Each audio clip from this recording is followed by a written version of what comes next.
Channel সবাইকে good evening জানিয়ে একটা নতুন ব্লগ স্টার্ট করছি। এখন কিন্তু মোটামুটি 4টে হবে, তো দুপুরের খাওয়া দাওয়া শেষ হয়ে গেছে আর তারপরই বসে পড়েছি সবাই মিলে সবজি কাটতে। বুঝতেই পারছো আজকে অনেক কিছু অ্যারেঞ্জমেন্ট আছে, তো কি কারণে এত কিছু সেটা একটু বলে দেই। আজকে কিন্তু আমাদের বাড়িতে হবে সন্ন্যাসীদের খাওয়া দাওয়া। সন্ন্যাসী মানে একটুখানি হয়তো বা বোঝো নাই অনেকে, তা আমি একটু বলে দেই।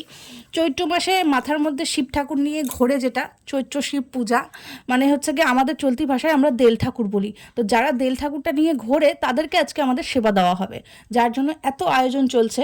তো এখানটায় দেখতেই পাচ্ছ বিভিন্ন বিভিন্ন ধরনের সবজি রয়েছে, তার মধ্যে কি কি আছে একটুখানি বলে দেই।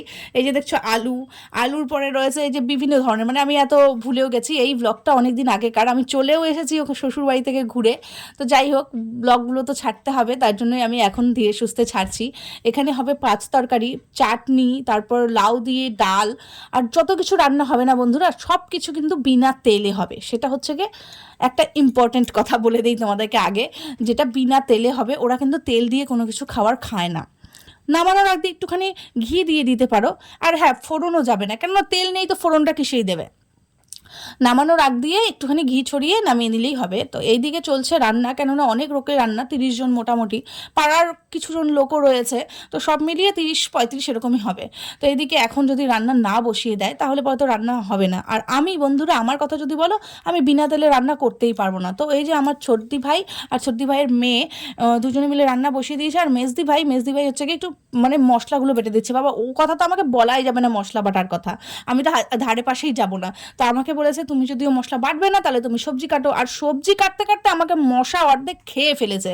দেখতেই পাচ্ছ, একদিকে ধূপকাঠি লাগিয়ে দিয়েছি জানো, কিন্তু ধূপকাঠি দিলে পরেই মানে মশা মারা ধূপকাঠি যতই দাও, এই খোলা মাঠের মধ্যে তোমাকে ধূপকাঠি কি বা করবে। আর আমরা ঠিক রাধার ঘরের পেছনে আছি না, বুঝতেই পারছো, মানে সামনেটা রাধার ঘর ছিল। রাধার ঘর বলতে ওই যে আমার ওই পাগল ননদ, তো ওর ঘরের পাশে বসা মানে অর্ধেক মশা খাওয়াই। আর এইদিকে দেখো 2 বেয়ানে বসে পড়েছে রান্না করতে, মানে আমার মেজদির মা আর আমার শাশুড়ি মা। কেননা হচ্ছে গিয়ে একটু বয়োজ্যেষ্ঠ মানুষ, তো ওদের এক্সপিরিয়েন্স আছে তেল ছাড়া রান্না করার, যতটা পেরেছে আমার ননদ করেছে। তো এখন বাদ বাকিটা আমার শাশুড়ি করছে।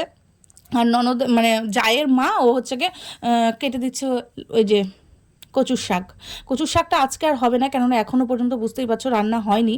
তো আমাকে আমার শাশুড়ি মা বললো যে তোমাকে আর এখানে থাকতে হবে না, তুমি যাও শাড়িটা পরে এসো। তো 2 বেয়ানে কোলাকুলি করে রান্না করতে থাকুক। বন্ধুরা, আমার কাকি এখন রেডি হচ্ছে, তোমরা দেখতে পাচ্ছ। কারণ কারণ আমার কাকি শ্বাসটা একটু খারাপ হয়েছিল। না না, আমাদের বাড়িতে কি হয়, ও, কারণ আজকে আমাদের বাড়িতে আছে ডেল পূজা। দেল পূজা বোঝে না অনেকে, তবে কি পূজা বলে? চড়ক। ওই চৈত্র মাসে কি চৈত্র শিবে, আরে চৈত্র মাসে শিব পূজা না ভূত পূজা? ওই শিব পূজাই এটা। আরে ওরা পরে যে মাথা নিয়ে নাচে, আমার ওটা দেখার খুব ইচ্ছা, আমি কোনোদিনও দেখি। ওটা হচ্ছে গিয়ে ইসে, আমি শাড়ি পরছি আর অঙ্কিতা আমার ভিডিও করছে। তো আমি আজকে হঠাৎ করে শাড়ি পরছি, কেননা তোমরা আমাকে সাধারণত শাড়ি পরে খুব কমই দেখেছো। তো আজকে শাড়ি পরার কারণ হচ্ছে গিয়ে আমার শ্বশুর মশাই না একটু সেকেলে মানুষ, তো উনি না বাড়ির বউদের নাইটি পরার লোকের সামনে একদম পছন্দ করেন না। মানে উনি নাইটিই পরা পছন্দ করেন না, উনি ওনার বাড়ির বউদের নাইটিই কোনো সময় পরতে দেন না। আমি হচ্ছে ব্যতিক্রম, এই বাড়িতে এসে জোর করে ওনার সঙ্গে ঝামেলা করে নিয়ে আমি পড়তে স্টার্ট করেছি। তাই এখন এককালে যা করে হয়েছে, মানে নাইটি পরা নিয়ে ঝামেলাটা শুনতেও কেমন লাগে না? হ্যাঁ, করেছি এককালে। তো এই যে আজকে নিজের লজ্জা নিজের কাছে, মানে নিজের সম্মান নিজের কাছে, তো আমি পরে ফেললাম শাড়ি উনি কিছু বলার আগেই। তো পরে নিয়ে একটুখানি আমি আগ্রহী ছিলাম এটা দেখার জন্য। আমি না বাপের বাড়িতে কোনো সময় এই জিনিসটা দেখিনি বন্ধুরা, আমার এক্সপিরিয়েন্স নাই যে কীরকম করে হয়, এদের আলাদা করে কোনো ব্যাপার আছে নাকি। তো না, এসে নিয়ে দেখলাম যে না, এদের আমাদেরই মতন সাধারণ মানুষ। এরা হচ্ছে গিয়ে কোনো রকম ডানা নেই এদের, কোনো রকম 4টে হাত পা নেই। তো কি হয়েছে মেন ব্যাপারটা, এরা শুধু 1 মাস থেকে বাড়ির মানে মানুষের সঙ্গে থাকবে না, এরা নিজেদেরকে ভগবানের নামে উৎসর্গ করে দেবে, যেটা বুঝলাম। তো এরা কোনো রকম ছাদের নিচে থাকবে না, এরা একটু খোলা থাকতে পছন্দ করে, বিছনাপত্র তো একদমই নয়। তো এইদিকে ওনারা এসে নিয়ে একটুখানি বসছে। আর এই যে ওনাদের এখন একটা মেন ব্যাপার হবে, বুঝেছো, ওদিকে তো পুজো চলছে বুঝতেই পারছো, একজন বয়স্ক দাদু পুজো করছে, আর এইদিকে কিছুজন মানুষের জন্য দাদা ভাই তৈরি করে দিচ্ছে ওই হুক্কো। হুক্কমায় হুকা যাই হোক যাই বলে গাঁজা পাতা দিয়ে। তোমরা হচ্ছে গিয়ে অনেকেই জানো গাঁজা পাতা, আমি তো জানি না, আমার এই প্রথমবার দেখা। তো হুক্কা তৈরি করে দিচ্ছে, আমি না বলতেও পারছি না জানো, কেননা আমার জানা নেই এটা কি বলে, তোমরাই বলো একটু কমেন্টে। তো এটা তামাক পাতা যেটাকে বলে, সেই তামাক পাতা দিয়ে তৈরি করে দিচ্ছে, যেটাকে ওই যে কীরকম কলকি টাইপের একটা থাকে ওটা দিয়ে টানবে। আর এই যে এই দিকে আমি ওখানটায় আর থাকা তো সাজে না, তো ওখান থেকে চলে এসেছি, এসে নিয়ে এখানটায় রান্না বান্না দেখছি। তো আমার শাশুড়ি মার যদিও বয়স হয়েছে, যার জন্য ননদের মানে এসে নিয়ে ওনাকে সরিয়ে দিয়ে আবার রান্না করতে বসিয়েছে। উনি একটুখানি চোখে কমও দেখে, আর দেখে বুঝতেই পারছো এইখানটায় আমাদের মানে বাড়ির পেছনে তো রান্নাঘরটা, এখানে একটুখানি আলোটা কম। মা শুধু করলা ভাজাটা করলো, কারণ করলা ভাজাটাতে তো একদমই তেল যাবে না, আর তেল ছাড়া করলা ভাজা মানে বুঝতেই পারছো।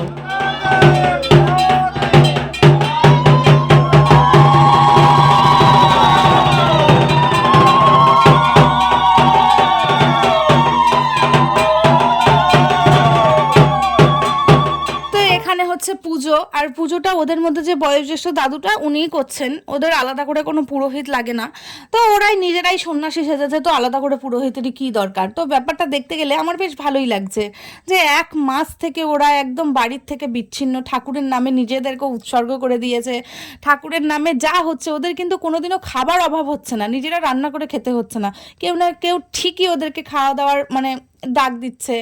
তো ওই আর কি, আমি ওখানে তো কীর্তন শুরু হয়ে গেছে, কেননা পুজো শেষের পরে এখন কীর্তন। আমি ভাবলাম যে না এতটা দেরি করে আমি আর কি করব, ছেলেটাকে একটু খাইয়ে দেই। তো এখানে এই যে দেখো পায়েস, 1 হাঁড়ি পায়েস, কেননা সবাই না সারাদিন ক্লান্ত হয়ে যাওয়ার পর ওই মানে তেল মেল ছাড়া একটুখানি ওরকম খাওয়া দাওয়ার পর পায়েসটা বেশ খায়।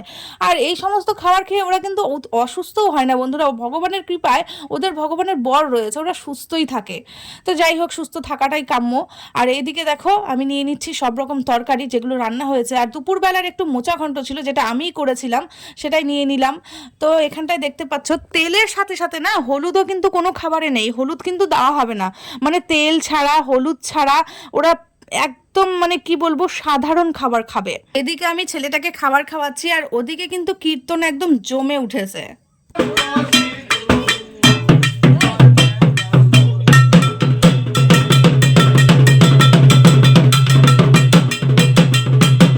অনেকক্ষণ ধরে কিন্তু সন্ন্যাসীরা কীর্তন করলেন এই ক্লান্তির মধ্যেও, কেননা বুঝতেই পারছো সকালবেলা খেয়েছে আর এই খাচ্ছে, তো ওদের না দুবার খাওয়া দাওয়া, ওরা একবারে সকালে খাবে আর একবারে রাতেবেলা খাবে, মাঝখানে ওই যে একটুখানি হুক্কা টেনেছে, মানে হুক্কাটা ওদের এনার্জি লেভেলটা বাড়ায়, হুক্কাটা না হলে ওরা যেন একদম বুঝতেই পারছো। তো এখন হচ্ছে কি সবাইকে বসিয়ে দেওয়া হয়েছে, কেননা সারাদিন ক্লান্ত খাবে, আর ওরা না খাওয়ার সময় কোনো রকম কথা বলবে না, ইশারাতে বোঝাবে যে কোনটা নেবে কোনটা নেবে না, যাই হোক কতটা নেবে।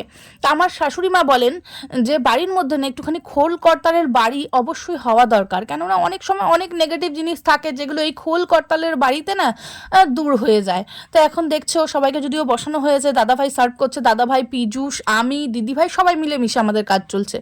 আর এইদিকে ঠাকুরকে শয়ন দিয়ে দিয়েছে, কেননা পুজোও শেষ, ঠাকুরকে শয়ন দেওয়া দরকার। তো এই করতে করতে সবারই খাওয়া দাওয়া মোটামুটি হয়ে গেল। তো ওনাদের জন্য ওই যে দেখছো সবুজ কালারের ঘরটা মানে বারান্দাটা, ওইখানটায় কিন্তু শোয়ার বন্দোবস্ত করা হয়েছিল, ধুয়ে টুয়ে দিয়েছে, কেননা ওরা যদিও সন্ন্যাসী ওরা কিন্তু কোনো ছাদের নিচে সেভাবে মানে ঘরের মধ্যে থাকবে না, তোমাদেরকে তখনই বলেছি। তো বারান্দাটা যদিও খোলা, ওখানটায় থাকার ব্যবস্থা করেছিল।